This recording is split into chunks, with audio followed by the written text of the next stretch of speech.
Des journalistes sénégalais ont organisé une veillée de protestation contre l'arrestation de la journaliste Absa Anne et les difficultés qu'ils rencontrent dans leur travail depuis l'annonce du report de l'élection présidentielle.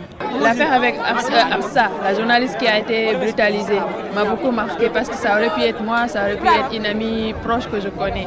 Et je me dis que les FDS, en tant que des gens qui sont censés nous protéger, ils auraient dû au moins faire la différence entre les journalistes et les manifestants. Surtout qu'ils voient les gilets de presse, les caméras et tout. Ce n'est pas normal. Le risque est réel pour les journalistes, explique Fatima Dara Diallo, et la répression des manifestations rend dangereuse la couverture d'événements politiques. Ici au Sénégal, ça devient de plus en plus compliqué de couvrir les manifestations. Parce que même si tu quittes chez toi, aujourd'hui tu dois couvrir une manifestation, tes parents, en général tes parents disent non, ils refusent en fait. Ils disent non, tu ne vas pas partir parce que c'est risqué, c'est dangereux. Voilà. Les syndicalistes et associations de journalistes dénoncent le climat actuel.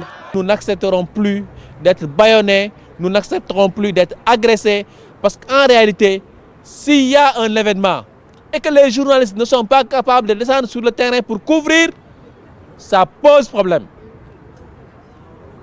S'il y a un événement et qu'on n'est pas capable d'aller collecter, traiter et diffuser, je pense qu'on peut sortir tous nos cartes, les déchirer et changer de métier. Le président de la Convention des jeunes reporters du Sénégal appelle à la collaboration avec les forces de l'ordre afin de permettre aux journalistes d'exercer leur métier. Les forces de défense et de sécurité ciblent souvent les professionnels des médias sur le terrain. Et pourtant, notre mission est encadrée par la Constitution.